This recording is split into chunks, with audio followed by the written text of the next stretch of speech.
Hello everyone. सो इस video में आज हम फील्ड के बारे में डिस्कस करेंगे। देन उसके बाद ऑर्डर्ड फील्ड क्या होती है वो देखेंगे। फील्ड समझने से पहले आपको पता होना चाहिए कि ग्रुप और रिंग क्या होता है। एंड देन अगर आप फील्ड समझेंगे तो आपको चीज़ें ज़्यादा अच्छे से समझ में आएंगी। मैं ग्रुप और रिंग के बारे में ऑलरेडी बता चुकी हूँ। आज हम डिस्कस करेंगे फील्ड। सो जो फील्ड है वो दो बाइनरी ऑपरेशंस के रिस्पेक्ट में उसकी हम बात करते हैं। जैसा कि रिंग में आपने देखा था कि हम दो बाइनरी ऑपरेशंस लेते हैं, सेम उसी तरीके से फील्ड में होता है। तो जो फील्ड की डेफिनेशन है वो है a commutative ring R with unity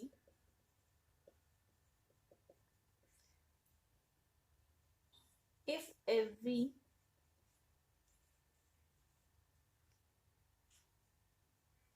non-zero element is invertible or a not equals to 0 belongs to R, then A inverse exist.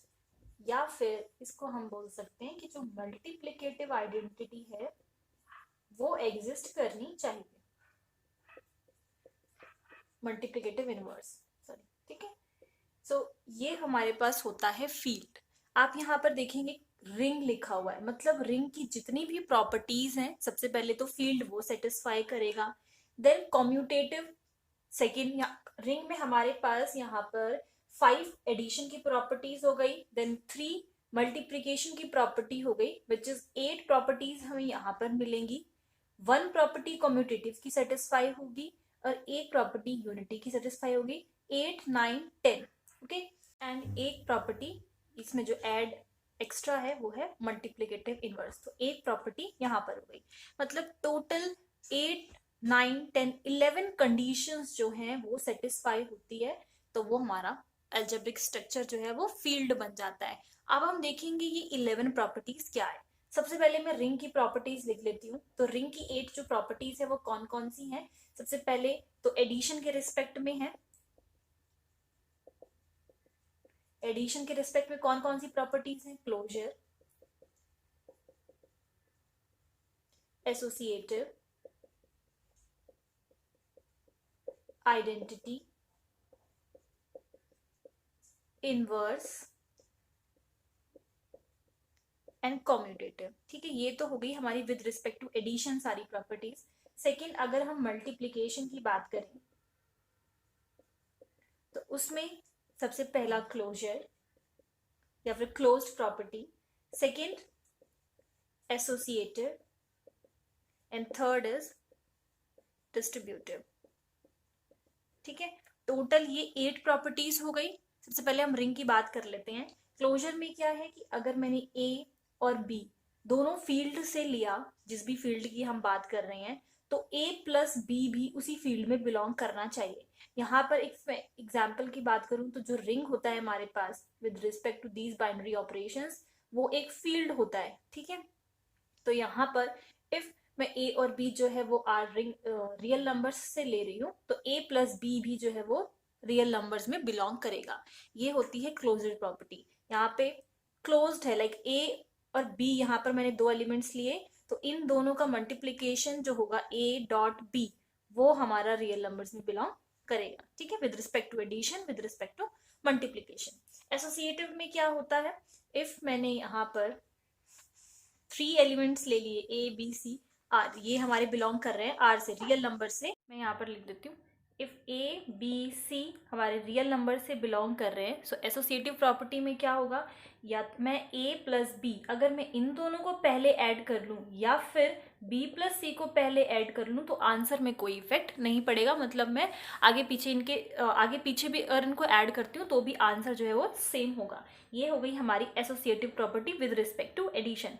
अब इसी में सेम अगर हम मल्टीप्लिकेशन की बात करते हैं, तो मैंने सेम फिर से ए बी सी जो है वो रियल नंबर से ले लिए, या फिर जिस भी हम फील्ड की बात कर रहे हैं, यहाँ पर मैंने एज एन एग्जाम्पल रियल लिया हुआ है। तो यहाँ पर ए बी को मैं पहले मल्टीप्लाई करूँ फिर उसको सी से मल्टीप्लाई करूँ, या फिर मैं ए और बी को पहले बी और सी को पहले मल्टीप्लाई करूँ, फिर भी जो आंसर है वो सेम रहेगा। ओके, नाउ एसोसिएटिव प्रॉपर्टीज यहाँ पर ये हो गई और ये हो गई। उसके बाद आ जाते हैं आइडेंटिटी।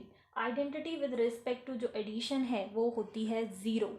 इट मीन्स आइडेंटिटी मतलब कि मैं कोई भी एक नंबर ले रही हूँ जो कि रियल नंबर से बिलोंग करता है, और उसमें अगर मैं ज़ीरो ऐड करती हूँ तो आंसर पे कोई इफ़ेक्ट ना पड़े। एक ऐसा एलिमेंट जब मैं उसे ऐड करूँ तो आंसर पे इफ़ेक्ट ना पड़े, तो ऐसा आइडेंटिटी ऐसा जो नंबर है हमारे पास वो ज़ीरो होता है, इसलिए वो विद रिस्पेक्ट टू एडिशन जो है ज़ीरो हमारी आइडेंटिटी होती है।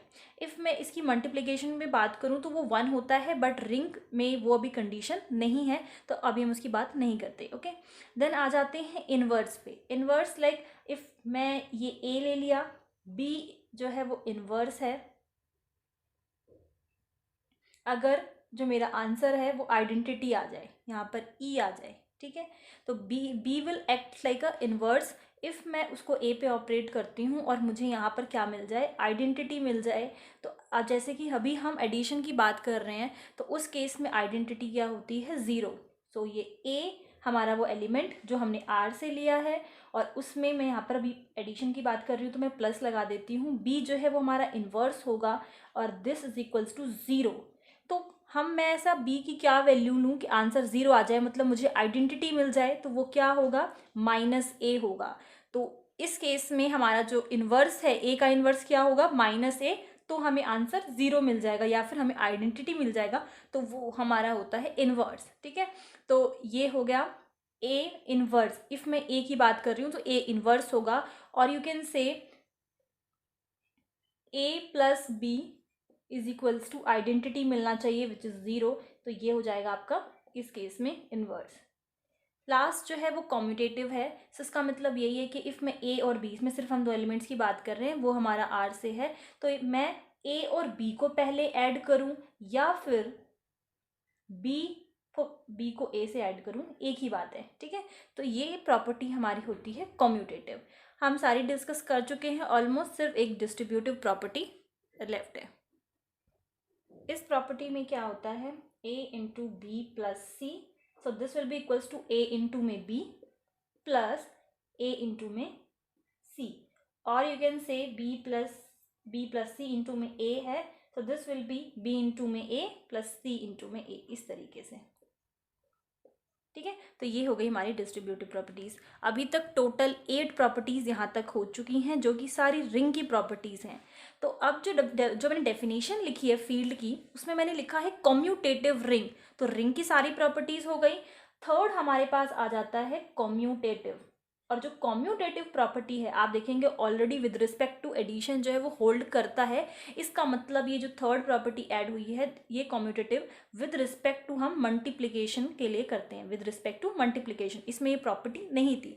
तो इसमें सेम वही है, हम दो एलिमेंट्स ले रहे हैं यहाँ पर ए और बी। इफ़ मैं फील्ड जो है वो रियल की बात कर रही हूँ एज एन एग्जाम्पल, तो ए इंटू बी मल्टीप्लाई करूँ या बी इंटू ए करूँ, वो हमें सेम ही आंसर मिलेगा। ठीक है, तो थर्ड ये प्रॉपर्टी हो गई, और इसको ऐड करेंगे तो टोटल 9 प्रॉपर्टीज हमारे पास यहाँ पर हो गई हैं। अब मैंने ये डेफिनेशन में एक वर्ड और लिखा था, कॉम्यूटेटिव रिंग विद यूनिटी। सो यहाँ पर हम यूनिटी या फिर आइडेंटिटी बोल लो, आइडेंटिटी ऑलरेडी होल्ड कर रहा है हमारा एडिशन में। इसका मतलब ये जो यूनिटी है वो विद रिस्पेक्ट टू हम मल्टीप्लिकेशन लेते हैं, और मल्टीप्लिकेशन में जो आइडेंटिटी होती है हमारे पास वो होती है 1। मतलब कि कोई भी एक एलिमेंट इफ़ मैं ले रही हूँ तो उसका प्रोडक्ट मैं इसको मल्टीप्लाई करती हूँ तो मुझे सेम आंसर मिलना चाहिए। So with respect to multiplication 1 हमारे पास एलिमेंट ऐसा होता है कि जब मैं उसको मल्टीप्लाई करूँगी तो मुझे सेम एलिमेंट ही मिलेगा, एडिशन के केस में 0 और मल्टीप्लिकेशन के केस में 1। सो यहाँ पर इसलिए इसको यूनिटी बोला गया है, और ये जो है वो प्रॉपर्टी हमारी 10th प्रॉपर्टी हो जाएगी। अब एक लास्ट प्रॉपर्टी जो फील्ड में इंक्लूड की जाती है टू मेक इट फील्ड, वो होती है मल्टीप्लिकेटिव इनवर्स।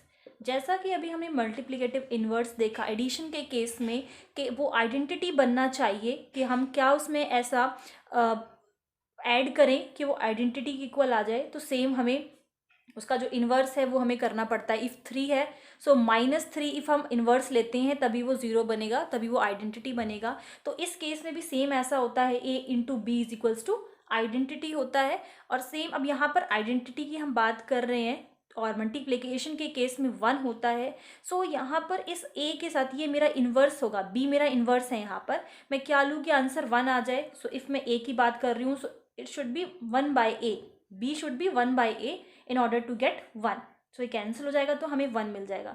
तो a का मल्टीप्लिकेटिव इन्वर्स क्या हुआ, 1/a हुआ। और डेफिनेशन में क्या मेंशन है, a should not be equals to 0।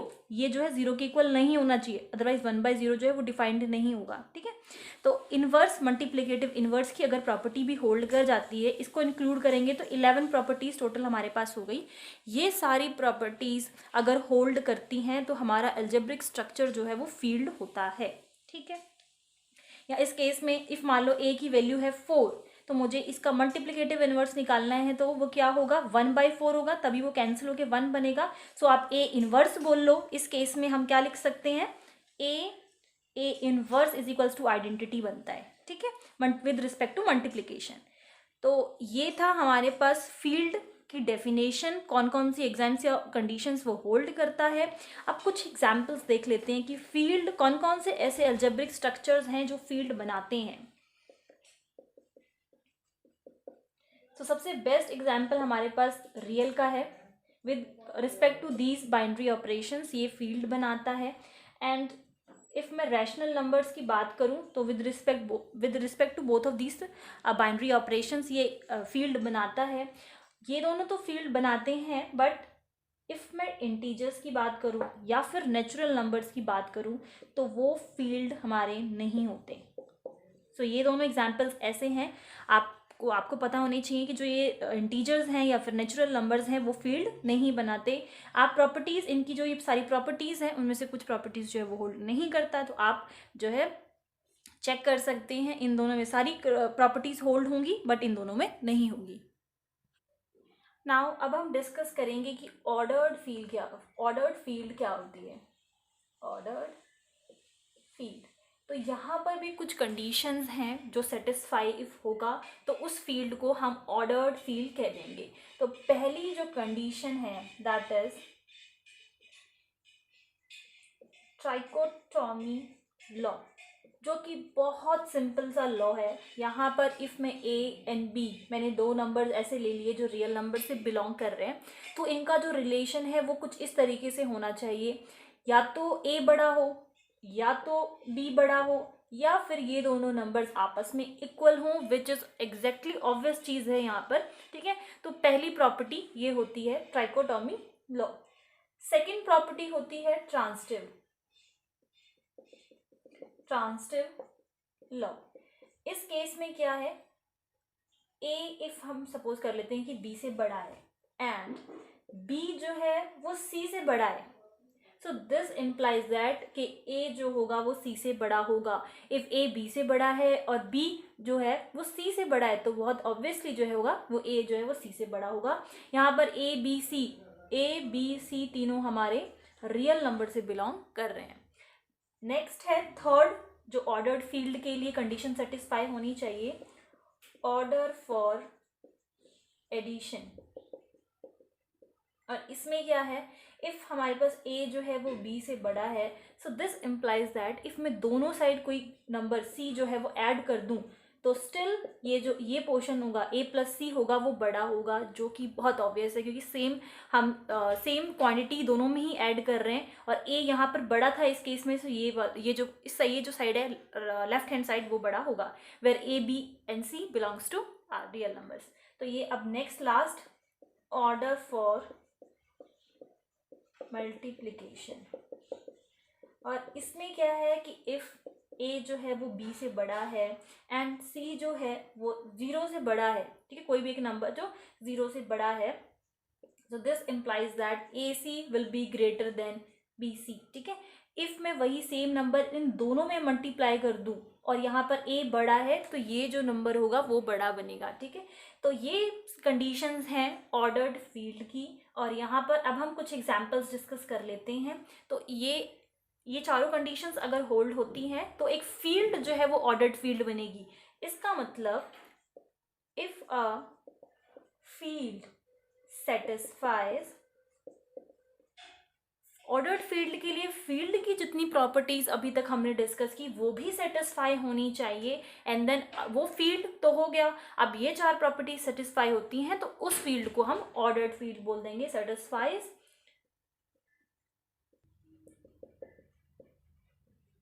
stated above,